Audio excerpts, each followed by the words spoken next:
on additional comments from the Criminal Justice Coordinating Committee.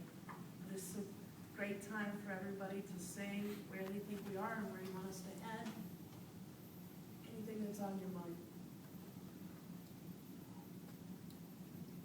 Everybody looking at their shoes? Okay. All right, we're gonna move on to comments from the public. Is anyone from the public wishing to speak? Well, I'm asking a question here. Here, Sorry. would everybody please, there's a microphone in the ceiling, so you should be able to sit there. Okay. But just state your name so for our minutes. I'm Caroline Dieter, and I'm asking a question, and that is there no backing in your group or on the board to separate the issues now of the jail and the courthouse and try as soon as possible to pass a measure that would relieve the problems of the courthouse? Because during the campaign and talking to people, it seemed to me that virtually everybody I talked to, I think you could get easily 60%, probably more, for the courthouse thing, because so many people said, our courthouse is really old, and a lot of the backups at the jail apparently are due to their lack of space. And it's too bad, that these aren't separate, because I would easily vote yes, for the courthouse. And with the new bonding regulations that you're talking about, Janelle, is that all bonding, or is that bonding that isn't voted on? No, it's just bonding that's not voted on. Okay. So bonding that's voted on, and let's say, I'll give an example. If we thought we could do a courthouse annex to fill Right. all the needs of the courthouse for $18 million. Right. Okay? We could come back to the voters. I'm unclear how soon we could come back to the voters, because it is a different issue than what we just voted on. That's what I was guessing. But so I suppose there's a route you could come back to the voters in November. I don't want to really be quoted on that, Adam, because I don't know that that's true, because it is a separate issue. But I'll just say that when the board met on the 14th, we didn't have consensus on anything, and I think that's normal. Yeah. I mean, everybody has to regroup and everybody has to rethink. The board was all over the board about what they wanted to do, and while that item had been raised, I think I actually raised it, but it doesn't matter. There were other people that had a slight interest in that, of dealing with these issues separately. But I think we got tired. We had argued for several hours, and I think we just decided to wait and have it on another work session. And with the flood, we haven't rescheduled the work session. So that was discussed, and I don't think we have a consensus to move forward on that plan. Obviously there would be some resistance from some people, but I think that was clearly on our list of ideas that were thrown out. It just seems to me that since you've been basically even, impaired in your position by what the legislature has done with cutting down your money, that the only recourse basically is to try to rely on the populace in general to understand your situation. And if I think they do about the courthouse, there's a lot of discussion about that. And I just think that they'd be sympathetic to the situation and you wouldn't have such time trying to pass it. It should be noted that the agenda reads, at least item 2, process and planning to address critical needs of law enforcement and court services. They were separated in the agenda intentionally. I think that should give you some indication that there is a desire to look at that potential. Because a lot of things that were said that I thought struck sort of home along this line was that the courthouse deficit and the needs of the courthouse and how it makes it chokes the system a little bit, maybe more than a little, as well as the desire to have more diversion programs. People would say, well, if we could do that, if we could get the courthouse fixed and have some more space for diversion programs, maybe this would would help the jail population to the extent that when we did build a new jail, we would have a less ambitious project that we have to build. I think my thought, at least from my perspective, was that the alternatives in this program would be part of the jail system. You know, when they're already incarcerated, they would be provided in there. But here, I don't see how unless a bond or something, they could actually come in and do something in the court system that's separate from when they're incarcerated. And to kind of clarify a little bit, all the same, you asked about the 1.2 million that we can do, but the same, give an example of a fire, a building out there that costs $3 million to do. We could bond $1.2 million by state law. Right. Then we'd have to put the difference in before, that's Right. all it cost to that. So any project, no matter what it is, that's the way that would work. As long as they're different projects, we do them all at once. Well, I know that the garden variety wisdom is always that it's cheaper to do everything together in one big project. But the fallacy in that is that if the voters won't pass it, then you're not having anything. And that's why I'm saying, that under the situation you have, you really need the voter support. And I agree, we lose so many efficiencies, do something. Yeah, we do, that's true, but, you do what you have to.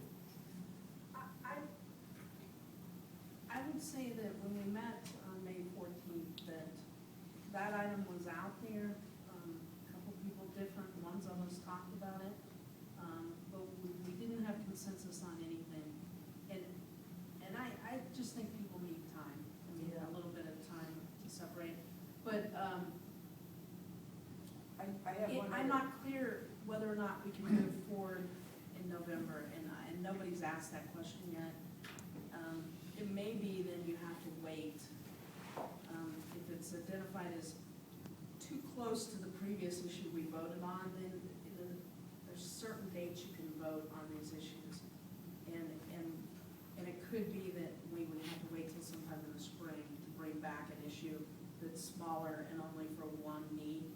Well, I understand that there may be a statutory limit on when you could do it. Right, And there's then certain you've got to dates. have time for the legal staff to write the resolution and time for the ballots to be printed and the notices to be given. I mean, I know you can't just do this overnight, but I was suggesting. The other thing is,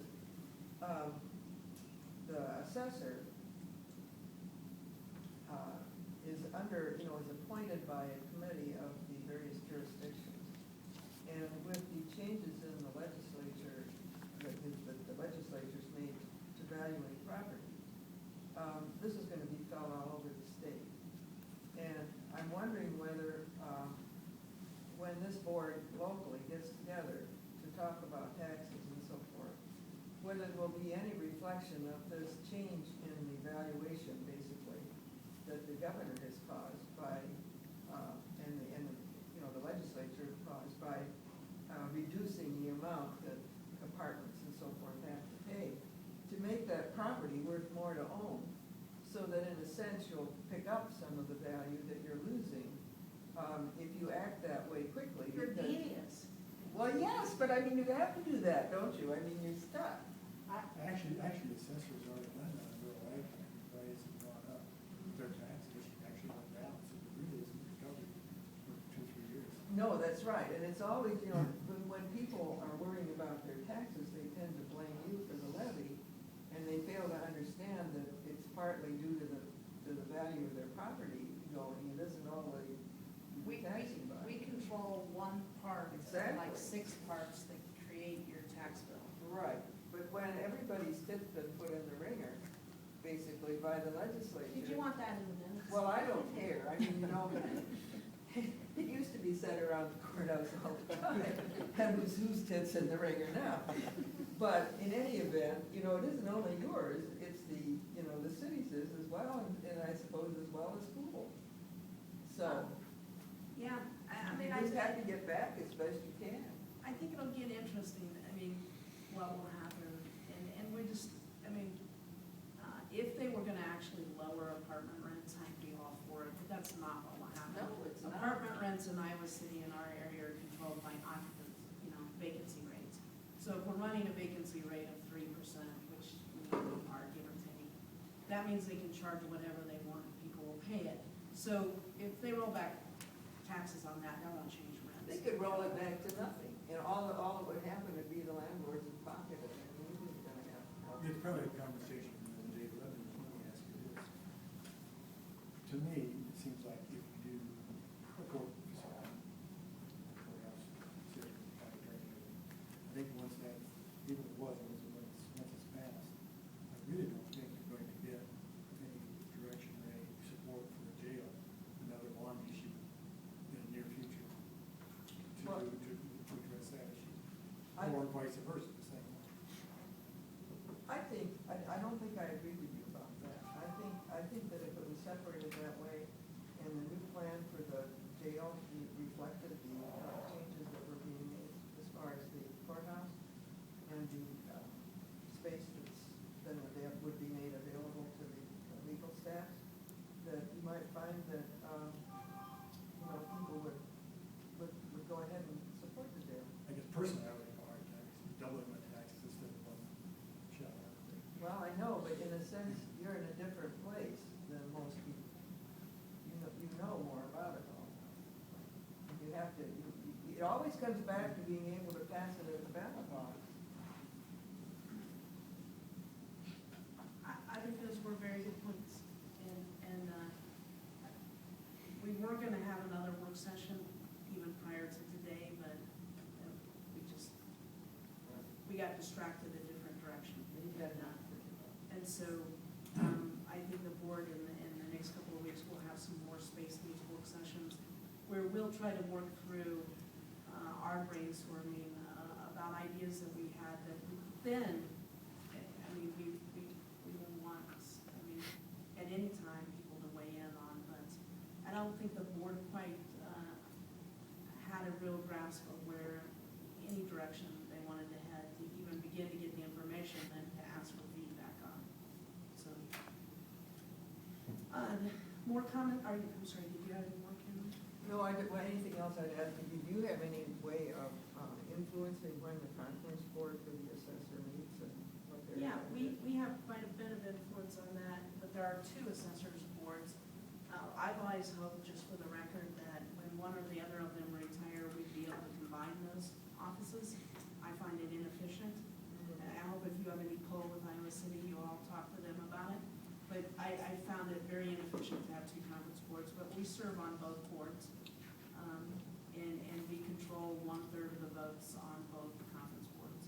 Well, maybe it's time to have both conference boards meet together to try to address this problem, because it's gonna really loom very large. I think the mayor told us last fall, they're not interested in discussing it until such time as one of the assessors is ready. No, I'm not meaning that you She should just means how you have come them up with meet the together in assessments. an emergency meeting of what to do here about the assessment value. Thank you. Any other comments from the public? Yes, sir. Well, I'm sorry, could you just say your name? yes, Aaron Garrett, North Liberty.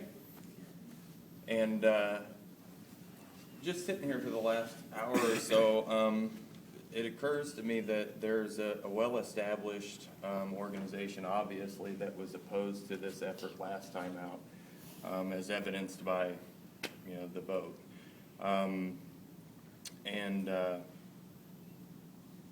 I would kind of like to hear a little bit more from them, which was a public organization, obviously. I think we have a public outreach liaison or something that's not here today.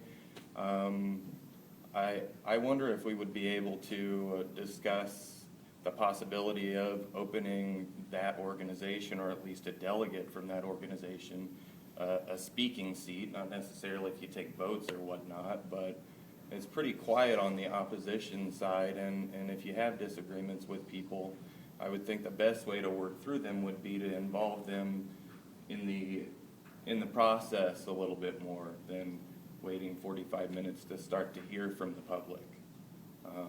So if that's a possibility, I I'm used to making motions, but I would say that maybe the board could consider opening a seat for them and discussing that at least.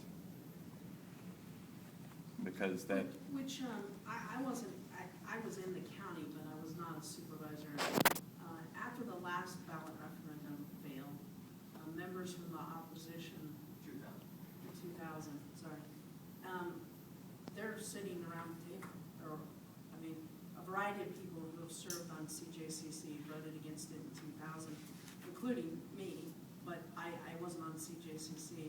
So when CJCC was originally formed, it was formed of county supervisors, elected officials, the courts, and people who were opposed. And so I think that's kind of a regrouping here of this committee, and I think your point is well taken. Now, as far as outreach, public information outreach subcommittee, which it's kind of awkward. That's a little group that advises this bigger group whose role is to advise the Board of Supervisors, okay? And so this is a committee meeting as opposed to a public hearing or a public information session.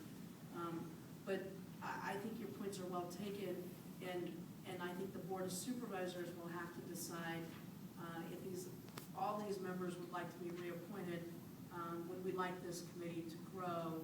My guess is some of these people are finished serving, and they've served 12 years and they probably think that's enough. But regardless, we should entertain adding members to CJCC if we're going to continue this committee that were from the opposition, because that's what was done before. And I think you've met CJCC for almost 12 years now, and a number of people who were on here voted no 12 years ago. So I think that's a great idea.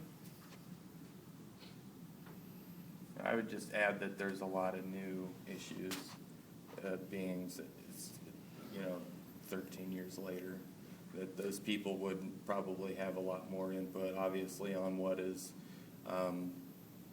what's going on now in the opposition. Yeah, I don't disagree. I point out that these meetings primarily taking place every single month for about at least 10 years, public meetings every single month. Just want to point out that it's not been a... Oh, I understand that. I've just been here for an hour and I haven't got to speak yet. And I would want the public to maybe have a little bit more say than that may be why a lot of people don't come to these, because I've got a whole lot more going on in my life, obviously, than to come and sit for an hour and not be heard at all. I mean, I don't mean this to be disrespectful. It's just the facts of life. We don't have all of this time to sit, and we want to be more involved in bringing more people into the process and letting people maybe talk from the public throughout. I think that would probably be beneficial. Comments from the public? Go ahead. A couple of points to follow up on what Aaron said. I think definitely the committee needs to include some of the members. I hesitate to say it from opposition per se, but some of the members, new members with fresh ideas and whatnot. But also to his point, I think these meetings would definitely benefit from a different structure where public has opportunity to comment before each agenda item and after each agenda item. And I think that's not unheard of. There are other council and committees that are doing that, and I think that would motivate a lot of people to come out more often and comment on that, and you will see more public participation. So that's point number one. Point number two, as far as what the goal of this committee should be, we have a suggestion, or actually what used to be called the opposition group that used to be called opposed the Johnson County Justice Center. We renamed ourselves to reform the Johnson County criminal justice system. And our suggestion is that the focus of this committee should be exactly that, reforming the Johnson County criminal justice criminal justice system. And the very first specific goal that I personally would suggest, and that reiterates my point that I brought at the work session, at the last work session, is that our county has a largely disproportional incarceration rate in relation to its population. Is 3 times what it should be. The current jail population should be 50. There should be, right now, there should be 50 people in jail. And I do not think that these are facts. If you want to, question them, is do we have, the stats to back them up? And, we would love to have this discussion. I just don't think that this is something that should be silently ignored and accepted as a fact of life, that, our reconciliation rate is 3 times and continues to grow. And I think that, we can bring it down close to what it should be. And if there is, and we have the, the energy, the willpower, and people who are willing to work on that. And we are willing to, to do most of the legwork, but we need the county to provide us with, with the resources. In particular, is access to information that is necessary for the proper analysis of the functioning, day-to-day functioning of the criminal justice system, and that not only includes the jail, but the courts and the adjournment programs and a lot of that. And we're gonna continue bringing up this point, until there is some sort of resolution to that, because we think this is outrageous that we have 300% disproportional incarceration rate. And to follow up on that point, there is actually, it's kind of a question actually to the committee. There is a report, there is an official publication of the US Department of Justice National Institute of Correction. And it's a 60-page report, and it's entitled Jail Crowding, Understanding Jail Population Dynamics. I'm wondering if the members of the committee are familiar with the report. It's been released in 2002, I believe. And like I said, it's an official publication of National Institute of Correction. And it specifically, addresses the one of the largest problems that we have here, jail overcrowding, and how to deal with the dynamics that are not exactly clear. It's not exactly clear why we have the problem that we have. Why we have disproportional incarceration rate and disproportional number of minorities in jail. And this report talk about that. And I think, despite its age, I personally think it's every page of it is worth reading. And if you allow me, I just want to read just one sentence from it.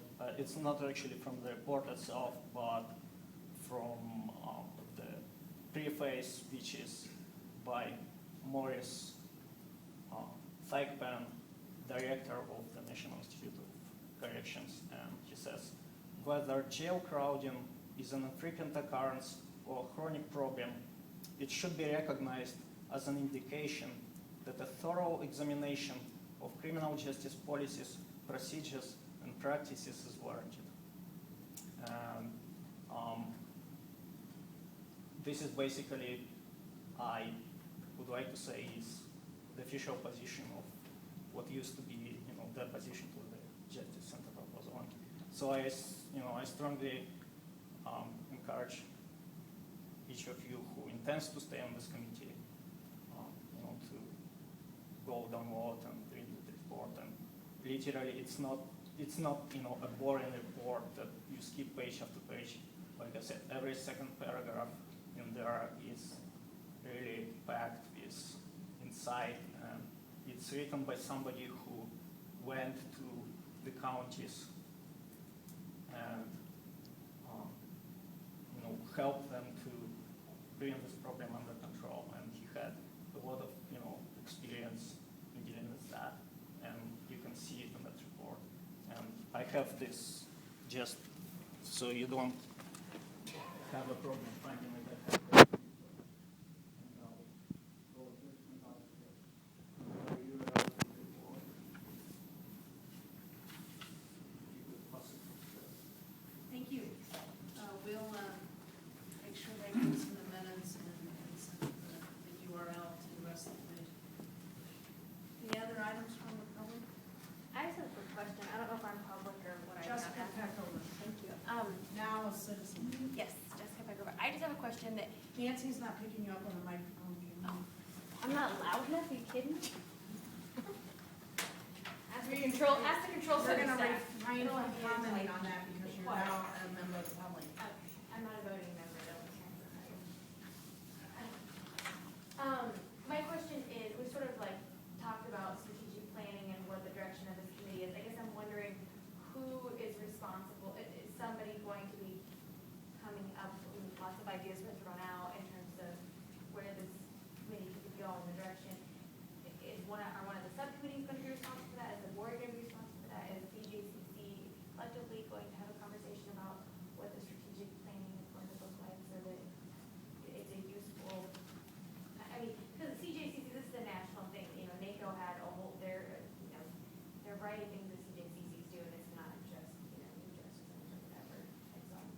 And I think we've heard that a lot of people want this to continue, but I'm unclear of what are the next steps, and what is it that the continuation will be. So is somebody in charge of outlining the roadmap? Well, the answer is no, if you want the short answer. CJCC has served as an advisory committee to the Board of Supervisors. That's been its purpose. A little bit of a planning committee, a little bit of advisory committee. And I think the board will have to decide, with the input of CJCC, what they believe are the next steps. And what I heard earlier is there's still a consensus that this body should exist and that this body should meet, and that we would like the meetings to have some outcome measures as opposed to just talk about the building. And that's what I got from all of your comments. If that's not the summary, tell me. So, I got the sense that the people who spoke want this to exist and want to work on things that are beyond just the building. And up until now, that has been a lot about, because that is our critical need, is we have two aging buildings that are in critical, growing critical state. So, the short answer is, we don't know the next steps, and we don't know who would be responsible for the next steps. That doesn't mean we're not gonna work on that, it just means we don't know at this point. Is that fair? I think that's right. I want to take a step back further. Part of public input, there was a lot of public input. Back when we had the state public policy group, we were meeting in court, when it started in 2000. And it's continued the same type of a group moving forward, a lot of disagreements as to what we should, where we should go. I think the final challenge at the end of that public policy group was to move to what we did in CJCC and come up with a plan to address the space for the jail and the courts. And I think we did that, so now I think we have to basically start over. I think we have a big challenge ahead of us and what to do. And I don't want to say it's fragmented,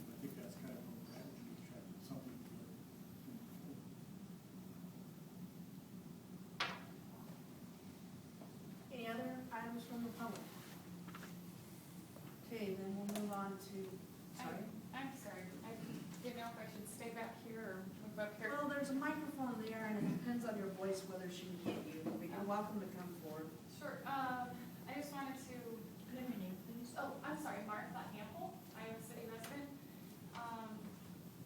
Caroline had made a suggestion of making the courthouse a separate,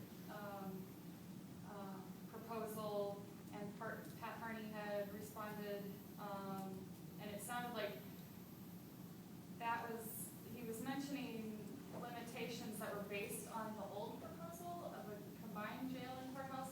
So I'm wondering if the jail were big enough to house the number, the inmates, what would we then do, as far as, jail alternatives or diversion programs? Are you saying that the jail was never big enough to have jail alternatives or diversion programs? What I'm saying is we don't have enough space within that to have rooms or accommodations to allow us to do the proposed future alternatives that are known. There's a lot of library space, we don't have enough cooking space, we don't have enough laundry space, and they need room to expand. Well, I mean, And allow these people to come in and provide these programs in space. We can do a certain amount of that in the court system, we do a court system, but they're not there. Right. They're in there, you have to bring them in, and there's got to be somebody there to manage. I guess, Jessica can answer this question on Lonnie. You have a court, you have a jail that was designed for 46 people, and all the support structure was designed for 46 people in maintenance. So now, at any given, and at the time, there was meeting room space and library space, legal space and whatnot, and all that space has been co-opted to, and that, what I've been told is that within our current jail, that if you buy the, staying there is a good idea, because it is not a safe design anymore, because it's a linear jail as opposed to a pod. So let's say that we're gonna stay there anyway. Jail alternatives with current inmates, there's no space to do programming with them. So, I mean, that would be something, just because we could put jail alternatives type stuff in what might be courthouse annex, if we go down Caroline's path, which would be the path that I lean towards. Even if we could put it there, we won't be able to deal with current inmates much. Now, there may be a way to move people around, but every time you move someone, you make an unsafe situation. But the current building does not have the capacity to do more jail alternatives than what we're doing. Am I on the right And the track? inspector criticizes you not having exercise space there. I see. Well, my other thought is, and I think it's also the thought of other folks, is that if we were able to pass a courthouse proposal or bond, and decrease the number of inmates through whatever means, I know that, having more space in the courthouse and being able to, conduct those certain functions would probably decrease the number of inmates. That if we did come back later with a proposal for a jail, that the jail wouldn't necessarily have to be as large. I don't know, maybe that's, I don't know, my opinion is Yeah. slightly different, perhaps Jeff Russell to address Or, it. I mean- But my take is if we have a better court system, more fluid, we're probably gonna have trials a little faster, other than those that are intentionally defer those. And I think if people serving sentences, you're probably gonna have about equal people in the jail serving a sentence as providing, waiting for trial. I guess I was just thinking, if we could see what we could do at the courthouse, maybe the public would be more trusting, Martha, voting for a jail. If we're responsible with little, maybe we could be responsible with much. I'm following your train of thought, and I'll just be frank that 3 years ago, I thought we should just do a courthouse annex. But I studied the issue very carefully, and I decided that having everybody in one facility where they moved up and down was a safety and security and efficiency and a staffing issue. And so in the long run, we save more money by having people in the same facility. I'm convinced that's true.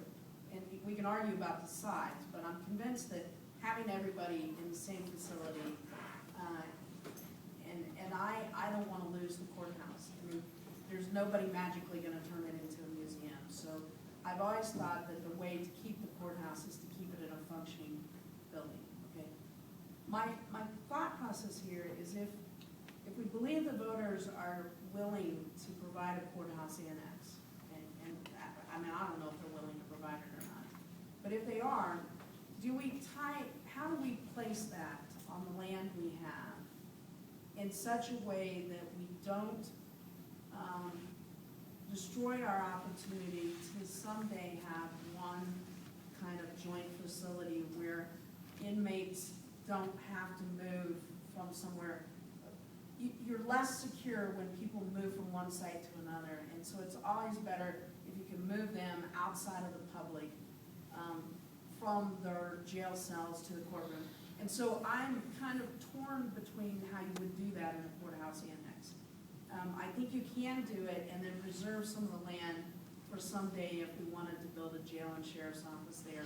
Some other, I mean, I think I'll no longer be in the county when it happened, but this has been kind of my land use quandary, and I'd be happy when people think about it, is how do you build a courthouse annex and then not tie your hands if the people ever wanted you to have one joint facility? And I don't know the answer to that. Can I just say, this is Jessica Peckover, because what I'm hearing from Martha and from the folks that were with the opposition group is less concern about safety and security, land use, and facility questions per se. What I hear them saying is we want to know about alternatives to incarceration, people getting the needs met, being out of the jail, and not coming back.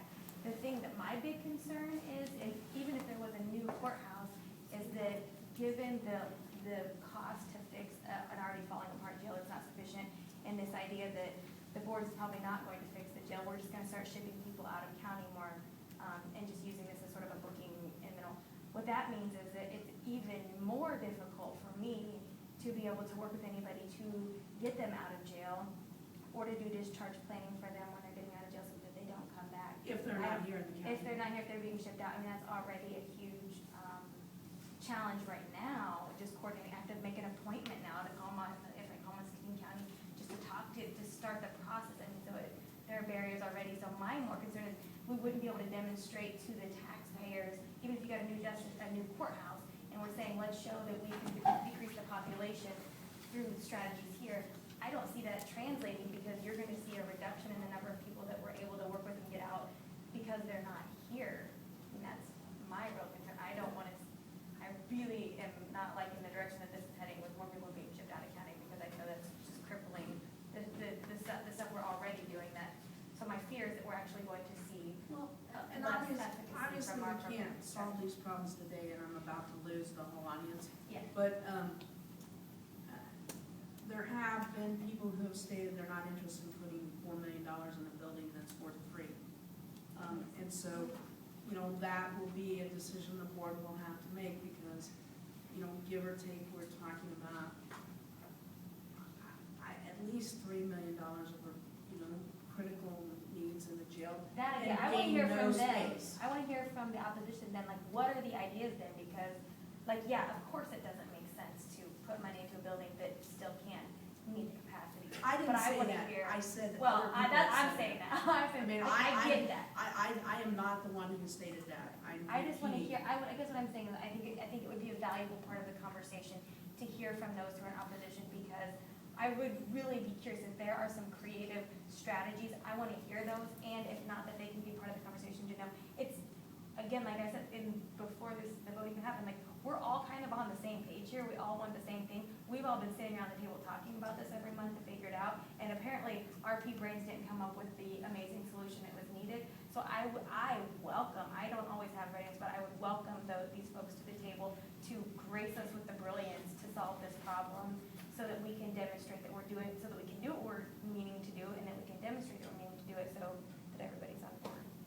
All right, Awesome. I'm gonna lose, Martha, you have anything else? Yeah, I was concerned, if the committee isn't meeting again until September, I'm curious, about a couple things. Also, are the subcommittees gonna be meeting between now and September? And would those be open to the public? How would we be able to, would we continue to be invited to subcommittee meetings? And also, who will replace members on this committee who don't want, I know you spoke a little bit about it, who no longer want to serve on this committee, and how will you recruit those members? Normally, when Drew was appointed, we actually advertised the position, people had an opportunity to apply. In his case, we said we were looking for a student, because we were trying to add that, and we were kind of limiting those. So in general, the board advertises openings on boards and commissions for 90 days. That's because of our gender balance laws in Iowa. But that's not always the case. If we already are close to gender balance, we usually advertise them for a couple of weeks, put on our Facebook, our website. We tweet that we have openings, the application's online. And if we're looking for some sort of diversity, which is often the case in our boards and commissions, we state that. This commission has always been, our committee has always been a little different because of how it was formed. People were, I wasn't here, so I didn't do it, but they were actually hand-selected because they were representing different entities and composition and et cetera. So over the years, the committee has stayed stable. I mean, there have been a couple replacements because an agency person changed or whatnot, but in general, other than adding Drew, it had stayed stable by the entities that are represented. So in general, the board advertises positions when we have them open, and there's an open application process. Board of Supervisors appoints the people. Okay, and were the subcommittees going to be meeting I don't know before the answer to September? that. We're not sure yet. I hate to ask so many questions and have so many comments, but when I realized you weren't meeting, or you weren't meeting again until September, I thought, or I guess that's the tentative date. I thought I'd throw all these at you. And then I had one other question. Are there suggestions on how to change arrest policies? I know it's been suggested that we go to the Police Citizens Review Board. I believe that's what it's called. And I did a little bit of research about that, and it seems that may deal more with specific officers and complaints about specific incidents. And so I guess we're trying to figure out how to create change, an overall change in policing procedures. I know that's not your jurisdiction, but what are the suggestions? Where do we go? I'll try it this one. You want to create change, and I'm not being flippant, but you have federal and national laws. Okay, that's number one. So, and then if you want to create change at a local level, you have to look at the people who are actually arresting them. And then who does that person work for, and who does that person work for, and who does that person work for? So I'll just be totally honest. I believe the Iowa City Police have a problem of people driving while black and walking while black. And I have more than a few friends that have been harassed by the Iowa City Police. How I would get to change it is by working on city council candidates. Okay? You have to get a majority of the city council, who comes down on the city manager, who comes down on the chief of police, who changes the attitude of their force.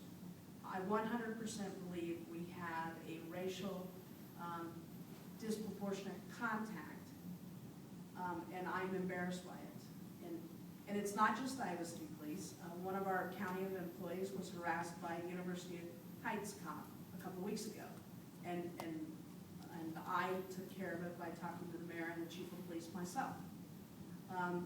You know, there's a problem in North Liberty that's come and gone and come and gone. And so if you want to create change at a local level, you have to get involved in city council races. I mean, they're just, my friend John Deeth will tell you how frustrated he could get. When everybody showed up for the 21 drinking bar issue, and then they failed to vote on city council candidates. They voted on the bar, but then they elected people who were gonna change the rules. And John, talks about, there's a disconnect between people who wanna create change and will show up, but then elect the wrong people. So if you wanna create change on local arrest rates, you have to address it by city council. I mean, they work in a hierarchy chain. Now, you can do all the community stuff you can and build it this way, but it goes both directions. It's the bosses down and the community up. And if you really want to change local arrest rates, you have to change the city council's attitude. And as an activist, who's, I've spent more time working on city council races than I have any other kind of race, and I often lose. I mean, my candidates don't, sometimes Caroline's nodding and smiling. Well, I often lose, and now we have a council that they believe in a little more police state than I want to be. I'm a card-member member of the ACLU for a reason, and so, I mean, you got to get involved in the city council races, and it's not just Iowa City. Every single city council has races up this year,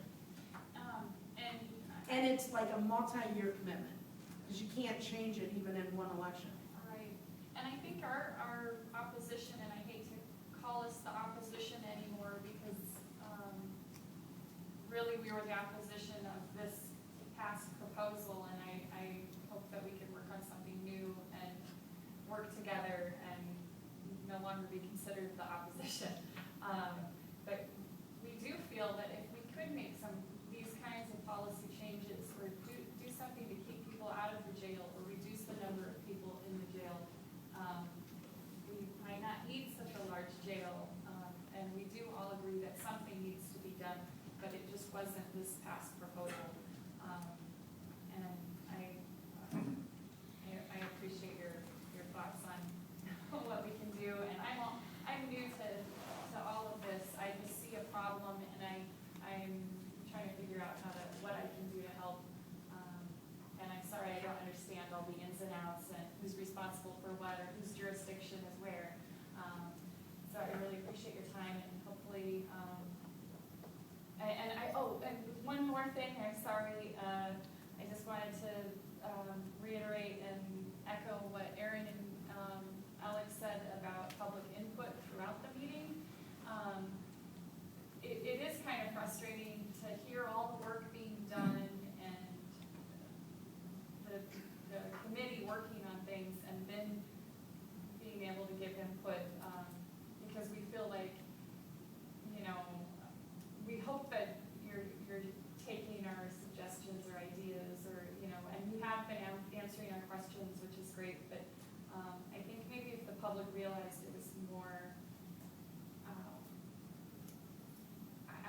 involved, I guess. It just feels like we're not as involved when we have to wait until everything's done to make a comment, or keep notes on what we want to go back and talk about, which was mentioned through the meeting. So I don't know, maybe we could think about restructuring the meetings, and I think that's probably all I have. And I would definitely like to be involved in, or invited to any subcommittee meetings that might happen over the summer. So thank you. Thank you.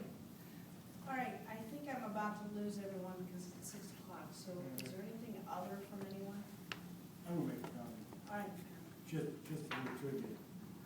Back in 1931, the county jail, I don't remember exactly how many prisoners the jail. You weren't working there. No, I wasn't working. But their average daily rate was 13. I think they can take another on their whole day 14, or maybe even less. And they actually had 423 sentenced people that year in the jail, and they also had 298 prisoners continuous in the jails throughout the year. So really, it's been a problem forever. And I don't know how they address it. Another thing that I'm What was talking the about, population, do you know? if they want to change some of